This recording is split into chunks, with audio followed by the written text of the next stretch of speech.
এই পৃথিবীতে যারাই অত্যাচারী জালিম শাসক ছিল তারা কেউই আল্লাহর গজব থেকে রক্ষা পায়নি। যারা ক্ষমতার অপব্যবহার করে অহংকার এবং দাম্ভিকতার সহিত আল্লাহর সঙ্গে চ্যালেঞ্জ করেছিল তাদের শেষ পরিণতি পৃথিবীর ইতিহাসের পাতায় লিপিবদ্ধ আছে। তাদের মধ্যে অন্যতম একজন নমরুদের কথা আমরা অনেকে জানি, যে নিজেকে খোদা দাবি করেছিল। সেই সব পথভ্রষ্ট শাসকদের এবং কওমের হেদায়েতের জন্য আল্লাহ তাআলা যুগে যুগে নবী রাসূল প্রেরণ করেছিলেন। নমরুদের যুগে আল্লাহ তাআলা হযরত ইব্রাহিম আলাইহিসসালামকে প্রেরণ করেছিলেন। তাই আল্লাহ তাআলার তরফ থেকে হুকুম আসলো, হে নবী, তুমি ব্যাবিলন চলে যাও এবং নমরুদকে পুনরায় ইসলাম গ্রহণের দাওয়াত দাও। হযরত ইব্রাহিম আলাইহিসসালাম আল্লাহর হুকুম পেয়ে আর বিলম্ব করার চিন্তা করলেন না। তাই তিনি সোজা ব্যাবিলনের পথে রওনা করলেন। কয়েকদিন ধরে অনেক কষ্ট করে তিনি নমরুদের রাজ্যে গিয়ে পৌঁছালেন।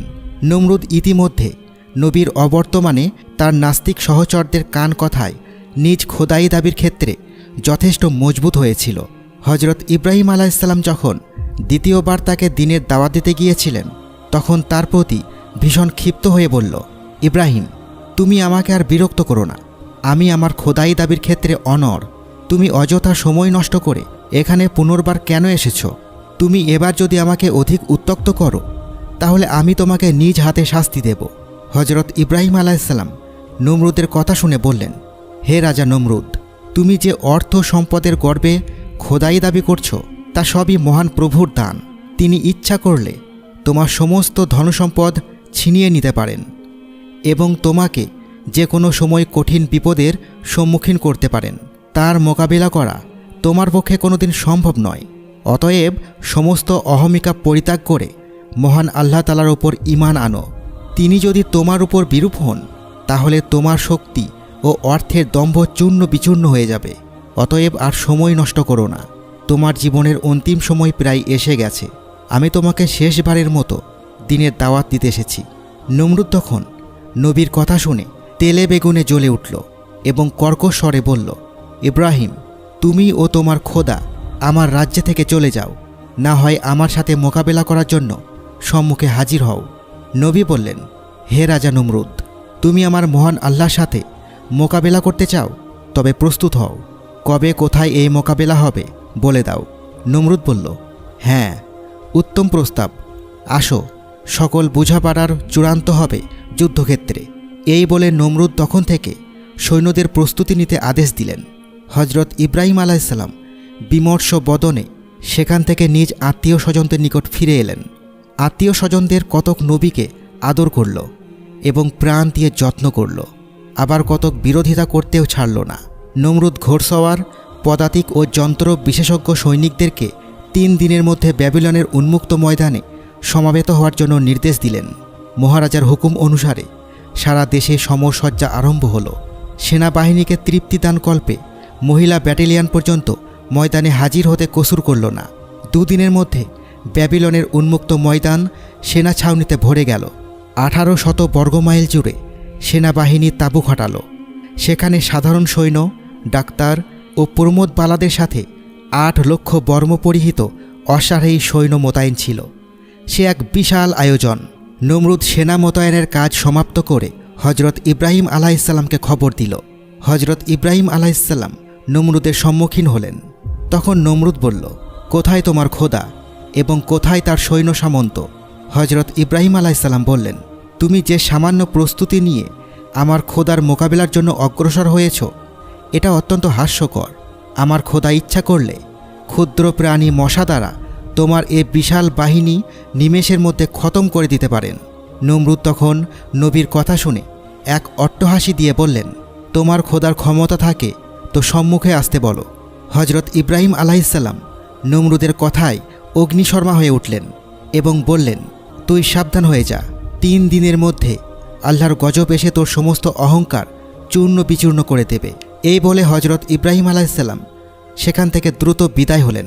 হযরত ইব্রাহিম আলাইহিসসালাম নিজ বিশ্রামগারে গিয়ে অজু করে 2 রাকাত নামাজ আদায় করলেন এবং নমরুদকে ধ্বংসের জন্য দোয়া করলেন।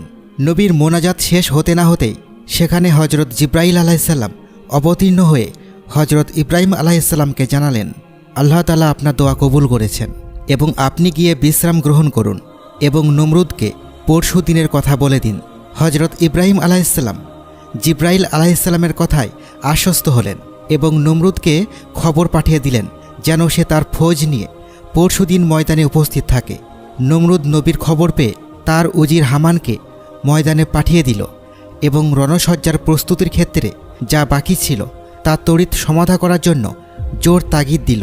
মহারাজা জরুরি নির্দেশ পেয়ে প্রধান সেনাপতি যুদ্ধের ধরন জানার জন্য নমরুদের দরবারে উপস্থিত হল এবং নমরুদের নিকট জিজ্ঞেস করল ইব্রাহিম আলাইহিসসালামের পক্ষে কারা যুদ্ধ করবে এবং কিভাবে সে যুদ্ধ চলবে। নমরুদ বলল, বিষয়টি আমিও বিস্তারিতভাবে জানি না, তবে ইব্রাহিমের কথা অনুসারে যতটুকু ধারণা করছি তাতে মনে হয় কোনো মানুষ অস্ত্রশস্ত্র নিয়ে তোমাদের মোকাবেলা হবে না। মশা মাছি জাতীয় কোনো প্রাণীর প্রাদুর্ভাব হতে পারে। এ বিষয়ে তোমরা আগামী পরশুদিন ভোর থেকে যুদ্ধের দামামা বাজিয়ে ময়দান কাঁপিয়ে তুলবে, যাতে করে ক্ষুদ্র প্রাণীরা ভয়ে আর কাছে আসতে না পারে। পরবর্তী পর্যায়ে যদি ওগুলো একান্তই কাছে এসে যায় তাহলে 2 হাতে চড় মেরে ওগুলোকে খতম করে দিবে। কোনো ভারী অস্ত্রের আর প্রয়োজন হবে না। সেনাবাহিনী প্রধান নমরুদের কথা শুনে নিশ্চিন্ত মনে হাসি দিয়ে বিদায় হলো। এর মধ্যে মাঝখানে একদিন পার হয়ে গেল। যুদ্ধের দিনে ভোর থেকে নমরুদের সৈন্যরা দামামা ও যুদ্ধবাজনা বাজিয়ে ময়দান কাঁপিয়ে তুলল। এমন সময় দেখা গেল আকাশে একখণ্ড কালো মেঘখণ্ড যেন দ্রুত ওই দিকে আসছে। আর একটু পরে দেখা গেল ঠিকই মেঘখানা যেন যুদ্ধ ময়দান ঘিরে ফেলেছে। অল্পক্ষণ পরে দেখা গেল সেনাবাহিনীর মাথার উপর মেঘমালা এসে উপস্থিত হল। সেনাবাহিনীর লোকেরা উপরের দিকে তাকিয়ে রইল। এবার তারা পরিষ্কার দেখতে পেল মেঘের আকারে তাদের মাথার উপর যে কালো ছায়া এসে পৌঁছেছে তা ক্ষুদ্র ক্ষুদ্র মশার সমষ্টি। এ বিন্দু বিন্দু মশকের ডাকের শব্দ এত প্রচণ্ড ছিল যে নমরুদ বাহিনীর বাদ্যবাজনার সমস্ত আওয়াজ তলিয়ে গেল। মশারা অতি দ্রুত এক এক সৈন্যের মাথার উপর এক একটি বসে যখন চামড়া ভেদ করে তাদের হুল ফুটিয়ে দিল, তৎক্ষণাৎ সে অজ্ঞান হয়ে পড়ল। এভাবে 10 মিনিটের মধ্যে সমস্ত ময়দানের লোকেরা ধরাশায়ী হয়ে পড়ল। মশারা সৈন্যদের মাথার মগজ ও রক্ত খেয়ে শেষ করল। অতপর তাদের শরীরের মাংস খেতে আরম্ভ করল। অল্প সময়ের মধ্যে ময়দানের সমস্ত মানুষের শুধু চুল, নখ ও হাড় ছাড়া আর কিছুর অস্তিত্ব দেখা গেল না এবং প্রত্যেকটি ক্ষুদ্র মশা রূপান্তরিত হয়ে মুরগির আকৃতি ধারণ করল। নমরুদ দূরে বসে সমস্ত অবস্থা দেখল এবং আতঙ্কিত হয়ে ব্যাবিলনের রাজমহলে গিয়ে আশ্রয় নিল। সেখানে সে একা একা বসে ভাবতে লাগল অবস্থাটা কি হলো, ক্ষুদ্র মশা কীভাবে সমস্ত মানুষগুলো নিঃশেষ করল। এমন সময় একটি ক্ষুদ্র মশা এসে তার হাঁটুর উপর পতিত হলো। সে তখন মশাটিকে দেখে দুশ্চিন্তাগ্রস্ত হলো এবং ভাবল, এত ক্ষুদ্র এক প্রাণী আমার শক্তিশালী একজন সৈন্যকে কিভাবে সমূলে নিঃশেষ করে দিল। এ কথা চিন্তা করে যখন মশাটিকে ধরার জন্য হাত বাড়ালো, অমনি মশাটি উড়ে তার নাকের ছিদ্র দিয়ে মাথার মধ্যে গিয়ে পৌঁছালো। তখন থেকে নমরুদের মাথার ভীষণ যন্ত্রণা আরম্ভ হয়ে গেল। নমরুদ দিশেহারা হয়ে গেল। সে তখন হাত দিয়ে মাথায় আঘাত করতে আরম্ভ করল। তাতে একটু উপশম বোধ করল, কিন্তু মাথায় আঘাত করা বন্ধ করে দিলে তখন মাথার যন্ত্রণা শুরু হয়ে যায়। নমরুদ এই অবস্থায় কয়েকটি কাঠের ছোট হাতুড়ি বানালো, যা দিয়ে মাথায় আঘাত করা সহজ হয়।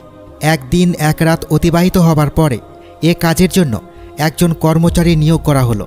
সে কাঠের হাতুড়ি দ্বারা সর্বক্ষণ মাথায় আঘাত করত। এতে সে মোটামুটি কিছুটা সুস্থতা বোধ করত। এভাবে নমরুদের কর্মচারী দিনরাত তার মাথায় আঘাত করে চলেছে। আঘাতকারী কর্মচারীর সংখ্যা বৃদ্ধি করা হলো। প্রত্যেককে 8 ঘন্টা করে ডিউটি ভাগ করে দেওয়া হলো। দিনের পর দিন নমরুদের অবস্থা কাহিল হতে আরম্ভ করল। সে শারীরিক ও মানসিকভাবে খুবই দুর্বল হয়ে পড়ল এবং বিবেক বুদ্ধি অনেকটা লোপ পেল। স্মরণশক্তি কমে গেল, মেজাজ রুক্ষ হলো, ধৈর্য বলতে কিছুই বাকি থাকল না। এমতো অবস্থায় তার অনুগত ব্যক্তিবর্গরা তার নিকট থেকে সরে গেল, এমনকি তার নিয়মিত পরিচর্যা পর্যন্ত ব্যাঘাত সৃষ্টি হলো। একদিন তার মাথায় আঘাতকারী একজন কর্মচারী নিজ প্রয়োজনে ক্ষণিকের জন্য বাহিরে গিয়েছিল। তখন নমরুদ ক্রোধে অগ্নিশর্মা হয়ে ওঠে। যখন কর্মচারী ফিরে এলো তখন তাকে জুতা দিয়ে খুব প্রহার করল। এতে কর্মচারী খুব অপমান বোধ করল এবং সে প্রতিশোধের চিন্তায় ব্যাকুল হয়ে উঠল। একদিন পরে রাত্রিবেলায় যখন তার ডিউটি পড়ল, তখন সে গভীর রাতে কাঠের হাতুড়ি দ্বারা নমরুদের মাথার উপর খুব জোরে আঘাত করল। এ আঘাতে নমরুদের মাথা ফেটে চৌচির হয়ে গেল। তখন দেখা গেল তার মাথার খুলির ভিতর থেকে একটি মশা উড়ে চলে গেল। সেই সাথে নমরুদের ইহলীলা শেষ হয়ে গেল।